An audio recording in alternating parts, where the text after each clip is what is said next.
Hello दोस्तों, तो कैसे हैं आप सब। तो आज हम प्रेजेंट हैं एक नए टर्म्स के साथ। हमने लास्ट वीडियो में पढ़ा है अलंकार के बारे में। तो ये बीए फर्स्ट ईयर का ही सिलेबस चल रहा है, समझिए। तो उसका नेक्स्ट जो टर्म है रीति। रीति का जो शाब्दिक अर्थ है वो क्या कहलाता है? विधि, तरीका, मेथड। यानी कि किसी भी पोइट्री को, जो हमारी बात है उसको एक्सप्लेन करने का जो एक तरीका होता है, मेथड होता है, वे होता है, उसको हम क्या कहते हैं? रीति कहते हैं, यानी कि नीति कहते हैं। ठीक है। तो ये उसके शाब्दिक अर्थों से हमको पता चल सकता है कि रीति का हमारे लिटरेचर में क्या महत्व है। ठीक है। तो in simple word we can see that riti is aesthetic way of writing poetry. रीति क्या है? एक सुंदरता का तरीका है जो पोइट्री को, कविता को सुंदर बनाता है। एक लिखने का सुंदर तरीका है जो कविता को और सुंदर बना सके।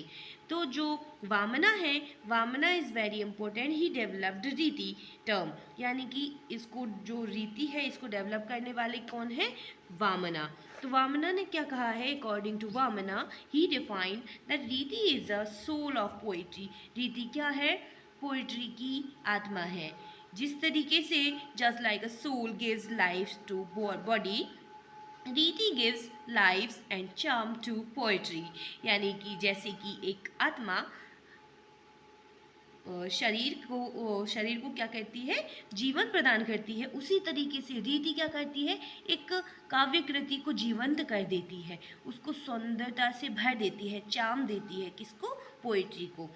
ठीक है। Poetry becomes beautiful not just by meaning but by how words are arranged and expressed. यानी कि जो कविता होती है वो सुंदर न केवल अर्थ द्वारा होती है, बल्कि उसको बोला कैसे जा सकता है, उसको अरेंज कैसे किया गया है, उसको मैनेज कैसे किया गया है शब्दों को, और एक्सप्रेस किस तरीके से किया गया है, उसके तरीके से, उसकी विधि से, उसकी नीति से, उसके मेथड से, उसकी स्टाइल से ही उसकी सुंदरता बढ़ती है। आई होप कि इतने से आपको काफ़ी समझ आ गया होगा कि रीति क्या है। रीति में क्या होता है कि फोकस फोकस कहाँ होता है? फोकस होता है रीति में that words selection, arrangement and style. सबसे पहले हमको क्या करना पड़ता है? वर्ड का सिलेक्शन पर करना पड़ता है कि कौन से हमको शब्दों को बोलना है या लिखना है। पहले तो शब्द की संयोजन क्षमता होनी चाहिए कि किस शब्दों का हमको प्रयोग करना है। पता चले कुछ शब्द उर्दू के उठा लिए, कुछ फारसी को उठा लिए, कुछ इंग्लिश के उठा लिए, तो पढ़ा ही नहीं जा रहा है कि इसका सुंदर कि वो भद्दा ही नज़र आएगा। इसी तरीके से अरेंजमेंट, अब उसको अरेंजमेंट यानी कि राइम वर्ड्स उसको तरीके से फिर आप लगाएंगे। फिर उसकी स्टाइल यानी कि वो किस अलंकार में है, किस वे में जा रही है और कौन सी फीलिंग दे रही है, उस तरीके से रिप्रेजेंट करना है, किस तरीके से रिप्रेजेंट करना है। ये तीनों पर, इन तीन टर्म्स पर, तीनों बिंदुओं पर हमको रीति में फोकस करना पड़ता है। और टाइप्स ऑफ रीति, जो टाइप्स होते हैं वो मोस्टली अकॉर्डिंग टू वामना ही, वामना ने ही 3 टाइप दिए गए हैं रीति के। उसके पहले दोस्तों मैं आपको बता दूं कि जो रीति है वो गुण, ऐसे ही गुण होते हैं। जैसे रीति होते हैं वैसे लिटरेचर में गुण होते हैं। गुण किसी और वीडियो में हम बताएंगे, लेकिन अभी इतना जान लीजिए, रीति गुना, विदाउट गुना रीति कैन नॉट एग्जिस्ट। तो जो गुण होते हैं वो 3 प्रकार के होते हैं: माधुर्य, ओजस और प्रसाद। जो माधुर्य गुण होता है उसमें माधुर्य यानी कि मधुर, यानी कि स्वीटनेस, उसमें क्या होती है? उस गुण में स्वीटनेस होती है। जब हम किसी काव्य कृति को लिखते हैं तो उसमें सुंदरता आती है। यानी कि जब श्रृंगार रस की तुलना करें किसी जो रोल मॉडल है, जो हमारी हीरोइन है, उसके बारे में एक्सप्लेनेशन करेंगे तो माधुर्य गुण ही उसमें झलकेगा। और कभी जब सेकंड है ओजस। ओजस यानी कि एनर्जी, यानी कि ऊर्जा, जब हम किसी युद्ध का वर्णन करेंगे तो उसके शब्द एकदम भारी भरकम होंगे, एकदम कठिन डिक्शन होगा, तो वहाँ पर होगा ये दूसरा गुण ओजस। और तीसरा गुण होता है प्रसाद, यानी कि क्लैरिटी, एकदम सूदिंग स्मूथ, दोनों का मिक्सअप होता है, यानी कि ये जो प्रसाद गुण होता है माधुर्य और ओजस का, उसमें भारी भरकम शब्द भी आ सकते हैं लेकिन उसकी स्वीटनेस बरकरार रहेगी, क्लैरिटी रहेगी। तो ये गुण है। अब हम रीति को और अच्छे से समझ पाएंगे क्योंकि हम लोगों ने गुण को समझ लिया है। अब ये है पहला वैदर्भी रीति। पहली रीति कौन सी है? वैदर्भी रीति। वैदर्भी रीति में क्या होता है? Simple, smooth, sweetness. मैंने कैसे बताया आपको? उसका अब इसमें कौन सा गुण आ गया? माधुर्य गुण। डिपेंड ऑन माधुर्य गुण। हाँ, यूजेस क्या होता है इसका?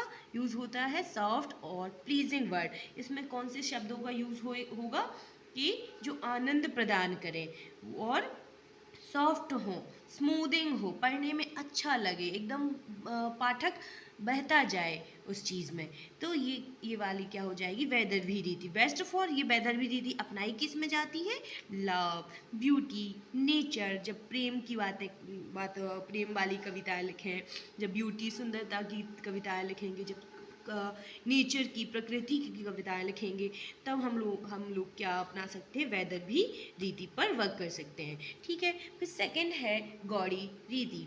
गौड़ी रीति मैंने बताया, इसमें मोस्टली क्या होगा? ओजस गुण, एनर्जी, ऊर्जा, heavy and complex forceful language, भारी भरकम शब्द, डिक्शन जो आपको थोड़ा सा कभी डिक्शनरी खोलने पे मजबूर कर दे, ये क्या है?